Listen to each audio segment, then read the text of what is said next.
Mais je pense que c'est grave en plus. Parce que c'est quand même symbolique. C'est-à-dire qu'on veut déconstruire en fait ce qui constitue nos traditions. Il ne faut pas prendre ça à la légère. Est-ce qu'il y a 10 ans, on parlait de ça? Non. Simplement, si vous voulez, on en arrive maintenant à chaque année remettre en cause et le sapin et le calendrier de l'Avent. Et je le dis, au-delà d'être stupide, c'est en plus inquiétant et dangereux. Bah oui, c'est pour ça que j'ai voulu commencer avec ça. Slimane Tirera, c'est quoi votre avis là-dessus? Bon, mon avis, il est simple. Les cultures populaires françaises, il y en a de nombreuses. Et il faut maintenir cette tradition. Et j'en ai un chez moi pour mes jumeaux de 7 ans. Et du coup, ils aiment beaucoup 1, 2, 3, 4 jusqu'à Noël. Et je peux vous demander votre religion ou pas? Moi, ma religion, c'est la France. Donc, d'accord, très bien. La religion, on parlait de laïcité, tant qu'il y a la liberté de conscience, tant qu'il y a la liberté de croire ou ne pas croire, tant qu'il y a le libre arbitre, et c'est le rôle de l'école que d'être dans cette position-là. Mathieu Vallée, au fond, ces gens-là, quoi, n'aiment pas la France, n'aiment pas la culture de la France, ceux qui critiquent tout ça? Non, je rigole dans la tête en écoutant M. Thérèse qui parlait langue régionale. Moi, je suis du Nord, donc le ch'ti. Alors, c'est un peu plus robuste que les langues du Sud avec l'accent du Sud. Mais en tout cas, plus sérieusement, non, c'est des fatigués. Moi, ce qui m'agace dans cette histoire, c'est que quand on avait Samuel Paty qui voulait enseigner ces matières et qui avait été mis en difficulté notamment par l'islamisme radical, il avait été lâché par sa hiérarchie. Pareil pour le harcèlement scolaire. On a des parents qui ont reçu des réponses lunaires, notamment, me semble-t-il, de l'Académie de Versailles.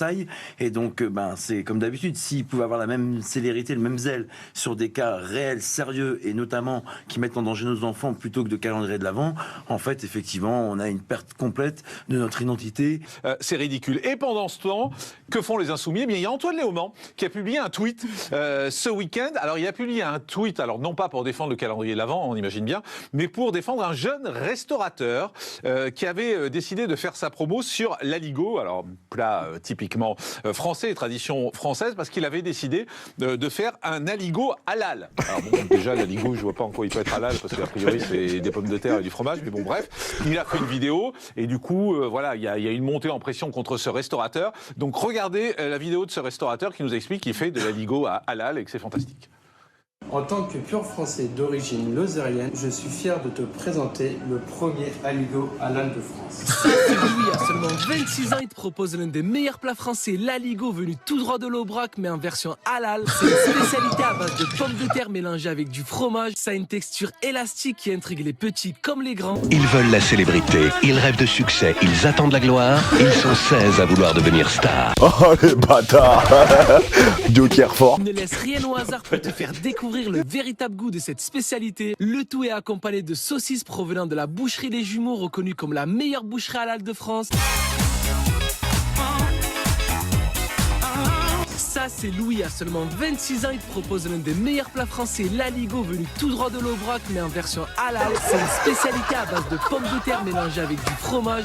Mathieu Vallée, c'est choquant l'aligot halal, parce que j'ai vu qu'il y a eu un déchaînement sur les réseaux contre lui. Il y a les Insoumis qui montent au créneau tout de suite, puisque tout le monde est raciste tout le temps avec eux, à part eux, bien sûr. C'est choquant ou pas? Mais oui, c'est quelque chose qui me choque. Moi, j'ai jamais mangé de pommes de terre halal. Je savais pas qu'il y en avait, mais comme... Oui, je pense que c'est la saucisse qui est halal. Mais un aligot, c'est pas avec forcément une saucisse. Oui. L'aligot, c'est un accompagnement de plat. Enfin, je suis pas Maïté ou je suis pas Yannick Aleno, qui est un grand chef cuisinier français. Mais en tout cas, je trouve que c'est un sujet qui, pour eux, est encore source de communautarisme. Quand ils ont des discours anti-flics, des discours anti-France, c'est dans la continuité. L'aligot halal. Au secours!